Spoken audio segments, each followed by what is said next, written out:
It's 1 p.m. on Sunday. It's 95 degrees. I got an open house. Y'all come see me. Slow start, just a tad. So let's get you guys a tour.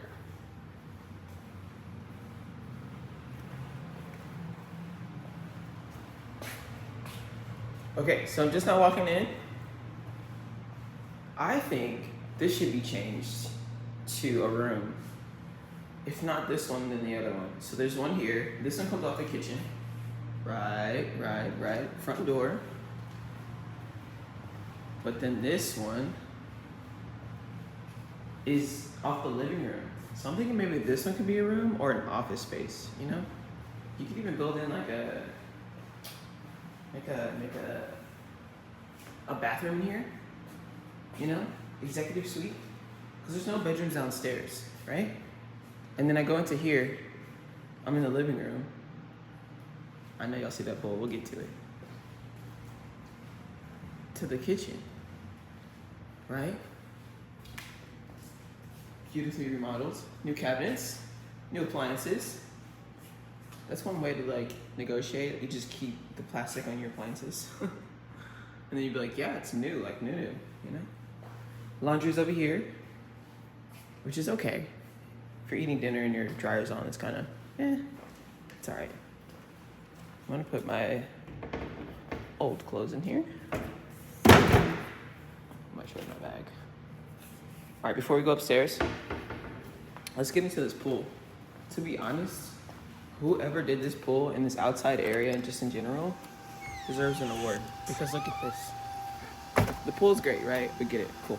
But the fact that they did drainage, proper drainage, on this right here, there's another drain over there.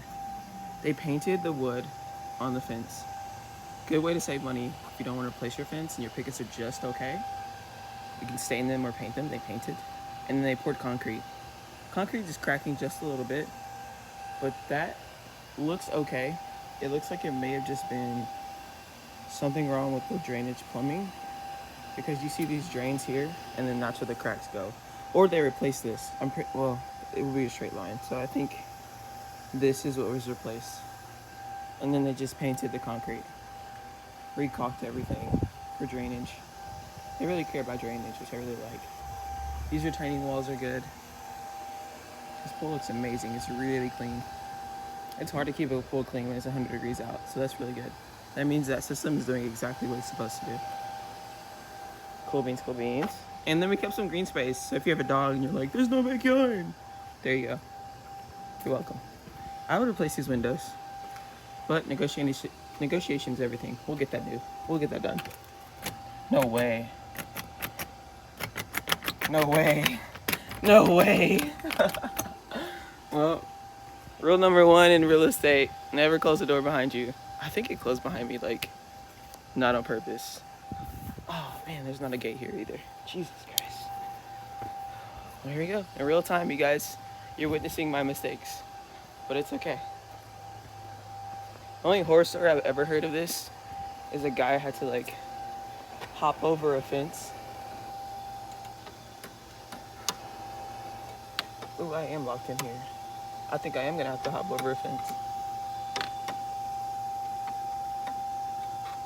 Yeah, guys, look at this. I think I am locked. I'm gonna have to hop over this fence. That's crazy. Y'all are seeing this in real time. That's really crazy. Well, it's hot out here, so I need to... Or do I just push that? There we go. Okay, cool. Whew, that was a close one. Is it? Oh,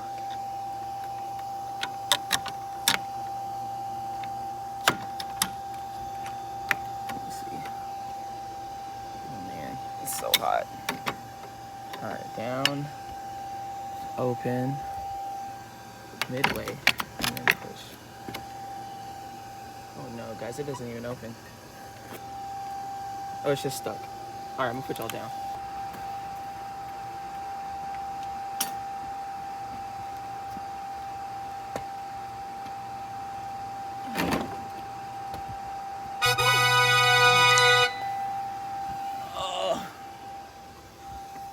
Y'all better like and subscribe for all that. Jesus, I'm sweating too. All right, cool. I'm gonna leave that open just in case. Okay, AC. I hope you guys are nice enough to give me a break because I need to cool down. So we'll take a break and then we'll go upstairs. See you in a bit. All right, so while I'm cooling down, I want to talk to you guys about the big five when it comes to real estate. So the big five, when we're looking to purchase a home, is going to be foundation, roof, plumbing, AC, and electrical. That last one was tough. Okay. So when we're looking to purchase a house, especially if you're like a first-time home buyer or like if reserves is just not your thing, you want to go through the big five and make sure those are either taken care of, as in like recently renovated, or they have been serviced, like, and there's like a log of service for the majority of the time that it's been installed. There's a big five, but then number 6 would be windows. So like the way your windows are really kind of dictate the performance of your AC. So the fact that these windows are not newer, they're probably original to the home. They replaced 2 in the front, I assume for aesthetic reasons, but everything else looks original. So with original windows, if they're not double paned and all these like technologies that you use to keep hot air out and cold air in, if they're not sealed properly, or if those seals have, you know, worn out and kind of come off during time, just from you like Windex and washing it, right? So small things like that, I would get windows replaced. There are some companies that will replace your windows and then finance them, which is cool. Just like solar panels, just like, I don't know, emergency plumbing repairs, things like that, or like they'll finance them for you, so that's cool. But another thing too about windows is like, it's like, it helps your AC, but it's also not something where you have to do it like all at once. And it's also something that you really could, if you wanted to, do them yourself. So like, if you wanted to replace them, if you wanted to replace windows like in the winter, I believe that it's a little bit slower in the winter. I know the construction in general is slower in the winter, so a lot of people want to get their, they need jobs, like contractors need jobs, so they'll take like a better deal for you just to get their crew working, to give them something to do. So you can do it that way, have someone replace it, or you can make it a family event and replace one window every weekend from September to January. And like, that's your small project. That's what you do. Every Saturday morning, you wake up and you replace a window. You'll look up and all your windows have been replaced. So that allows you to order your windows kind of slowly, number 1. And then number 2 is to save you on labor because you're doing it yourself.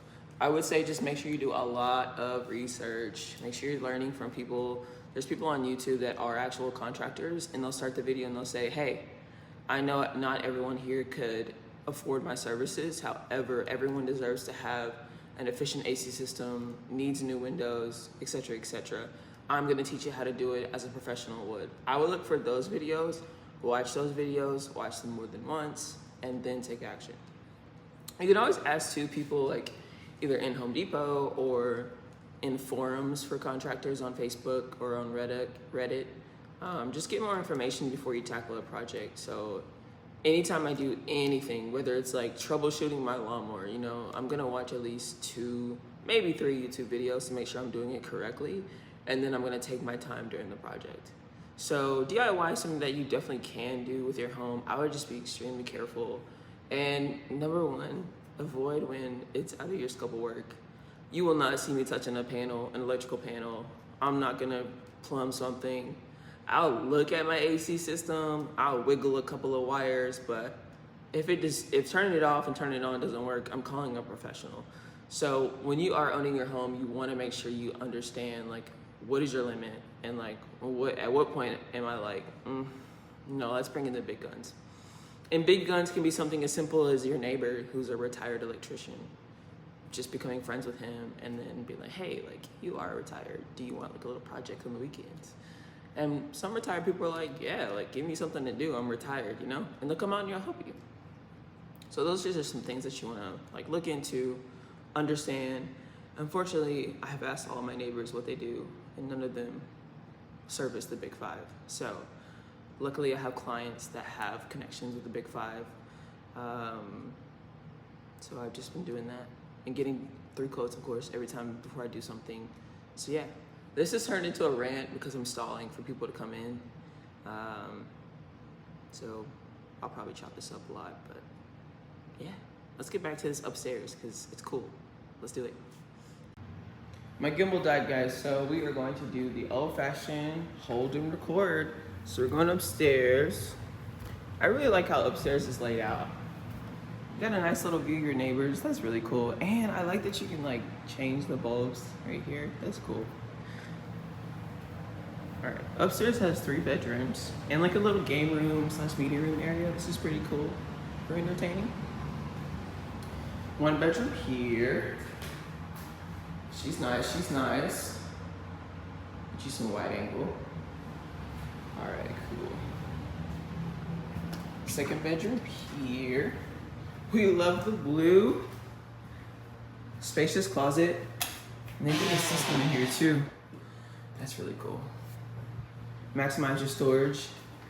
And some good old Southern Plantation shutters. I like that these open.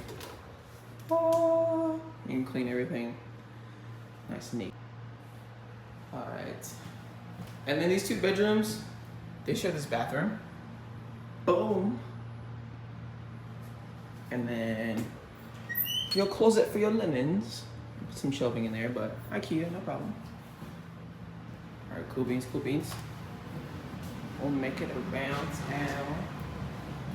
Over here. I believe this is the primary bedroom. Very nice. And if I'm not mistaken, this is an addition. So this bedroom, they're like, choose your own mirror. We're not doing it. I love it though. I would put like a bench here. Helps you get ready, you know? And then this shower, can you get into the shower? Oh. Boom. Toilet. And la closet. Yeah. All right, so status report for today's open house. We had 2 people swing by. One couple looked really interested in the home. They said it was a little bit overpriced. Someone will reach out to them, just thank them for coming to the open house, ask them if they have any questions, see if they're being represented. If not, kind of pitch my services, see if I can close them as a new buyer, and then start showing them houses. Right now, I'm just going through the house and turning off all the lights, making sure that everything's secure, lock the back door, things of that nature. I realized for that back door, someone installed the knob upside down. So when it looks like it's locked, it's not, and vice versa. So when I went outside and closed it, I ended up closing a door that was basically locked, but it looked like it was unlocked. So I learned my lesson. It's all good. That is all from Agent Drew. If y'all have any questions about the home buying process, feel free to schedule a consultation below, or just ask me the questions in the comments and I'll get to you guys. Without further ado, this is Agent Drew signing out, and I'll see y'all in the next one. All right, so another update. I already changed my shirt because I'm about to go pick up the signs, but I did follow up with one of the buyers that came in today. I wanted to make sure that he didn't have any unanswered questions, see what he really thought about the house. I do survey sheets for sign-in sheets for open houses. So he did say that he really liked the house, but price was just a little bit too high. So I asked him if prices are a little bit lower, is that something that would allow him to go forward? He said that he wants more grass in the backyard. And I said, okay, cool. Let's see what we can do. I asked him a little bit about, a little bit more about him, leaned into kind of what his situation is. He let me know that he had a lender that he was talking to and is working on a pre-approval. And he does have an agent as well. I did ask that afterwards, kind of lean into, do you have an agent? He said yes. They've been working for a little bit, been talking for about a week now, been looking at homes. And so at that point, you kind of have to shut it down. Like as a real estate agent, you can't really take clients from real estate agents, which is good. I love the ethics there. So my kind of pitch to him is, hey, look, if this is a house you want, let me know. Let's get this sold. Let's get you into a home. At the end of the day, it's all about being a great person, presenting value. And then if you meet someone that is unrepresented, pitch yourself as a real estate agent to them, have them sign with you. This particular person that came to the open house knows now that I'm someone that follows up after, different things. I called him right away. I'm not even out of the house yet, and I reached out to make sure everything was okay on his side. So as I'm doing these open houses, I'm gonna start vlogging everything that I learned. I'm gonna let you know. I know now not to close the door behind me when I leave out. So I'm so happy that I'm able to kind of document this. So if y'all have any questions, see y'all later.